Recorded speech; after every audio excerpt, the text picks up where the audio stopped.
Olá, mundo, né? Vamos lá. Pergunta da Maísa Milena, né? Se é importante não misturar fontes. Olha, muitas fontes, é sempre uma questão de gosto, mas muitas fontes, realmente eu não acho legal, não, né? Mas é recomendável que você tenha uma fonte diferente, uma tipografia diferente para um título, né?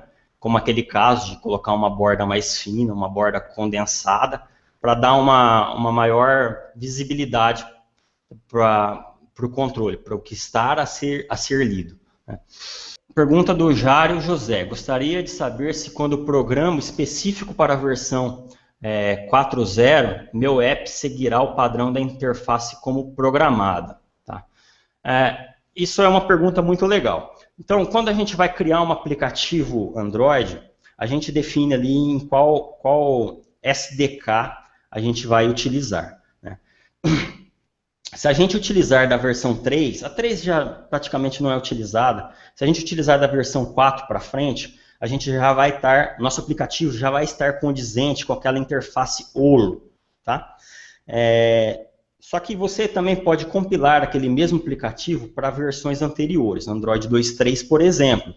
Só que aí, o que acontece? Quando o usuário carregar essa aplicação em um dispositivo com Android 2.3, a interface da sua aplicação vai ser aquela do Android 2.3. Então, o Android ele vai respeitar o que eles chamam de look and feel, tá? do aplicativo. Então, o usuário ele já está acostumado no Android 2.3 com aquela interface.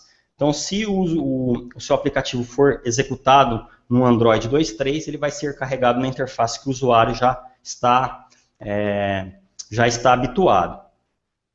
Você até perguntou se pode deixar mais dinâmico. Eu não sei se você...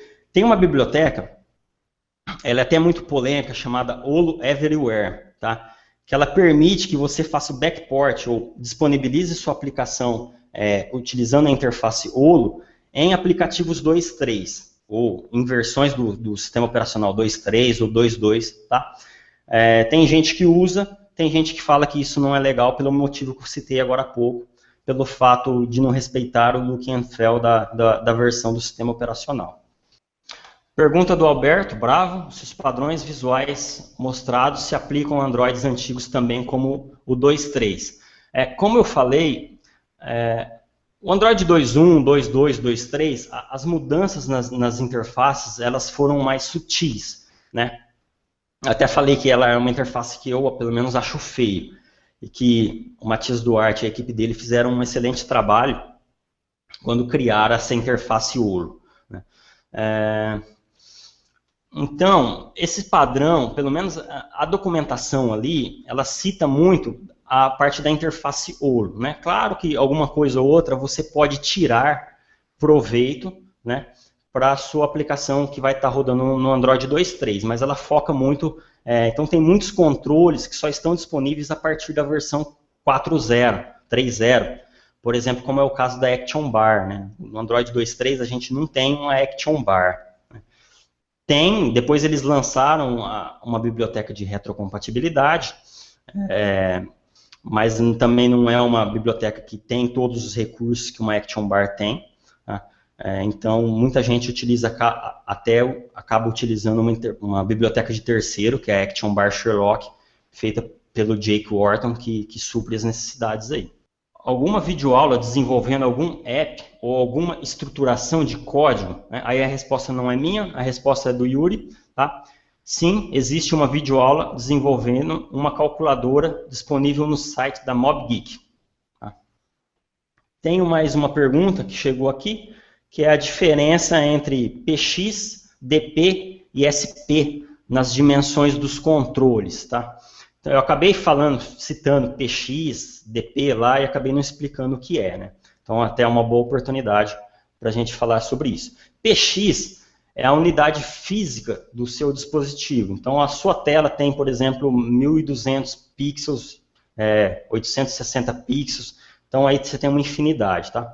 A gente quase nunca, aliás, nunca, é fortemente sugerido que você não utilize PX. Por quê? A gente tem dispositivos com um tamanho físico muito diferente, e não só o tamanho físico, mas a densidade da resolução muito diferente.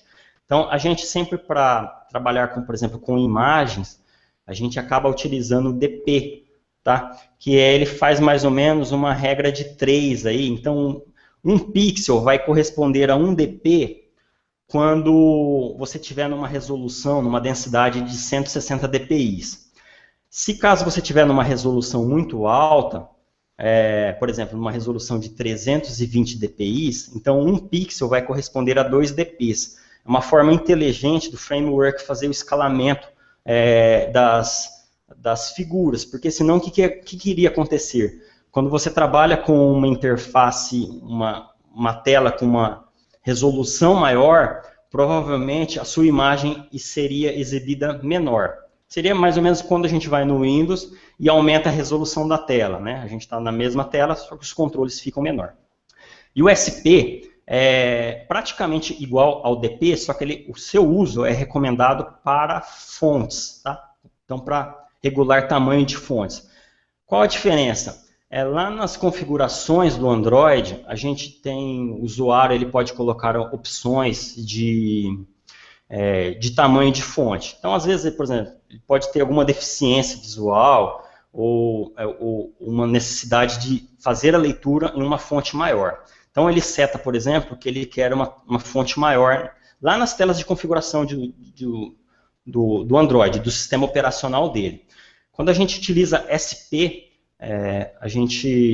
o sistema já interpreta qual é a configuração selecionada pelo usuário e, se necessário, ele faz o escalamento, ele aumenta ou diminui a fonte para ficar mais ou menos de acordo com o que o usuário solicitou. Uma outra pergunta aqui do Leonardo Rodrigues: se disponibilizar vários temas para o usuário escolher o visual de um app, não estaria afetando no desempenho e excesso nos dados? Dependendo do tema, geralmente a parte de desempenho não tanto, depende do tipo de tema que você vai utilizar. Por exemplo, se você utilizar uma biblioteca de terceiros, como eu citei a Holo Everywhere, você tem que embutir aquela biblioteca junto no seu aplicativo, então você vai ter biblioteca e muito código a mais ali para dar suporte, imagem, então até o tamanho final da sua aplicação vai crescer. A sugestão é que você trabalhe com estilos e temas herdando, né, de temas já prontos e disponibilizando outras cores ou alguma outra tipografia. Isso geralmente é bem leve de se fazer. Eu não sei se você, por exemplo, programa por exemplo, para web, mas seria similar a um CSS, né, a estilizar os controles. Então, a parte de desempenho, eu acredito que nem tanto, né? Mas é legal, sim, se você tiver essa disponibilidade de criar vários temas, de repente o usuário pode preferir um tema que tem a opção de escolher um tema que se adequa melhor às necessidades dele, né? Pergunta da Maísa Milena se a gente já sabe o tema da próxima aula. Ainda não temos, Maísa. Temos alguns temas que são candidatos e estamos discutindo eles com os instrutores, tá?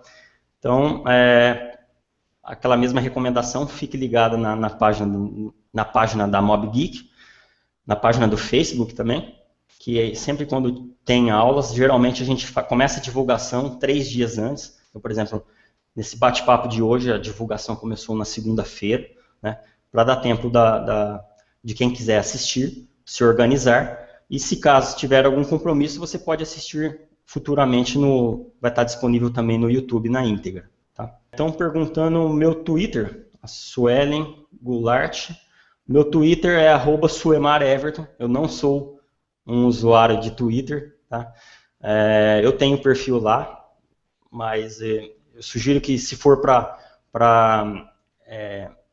seguir algum conteúdo interessante na parte de desenvolvimento, não sei se você usa o Google+, é onde normalmente a gente costuma compartilhar conteúdos. O Twitter, infelizmente, eu não sou usuário.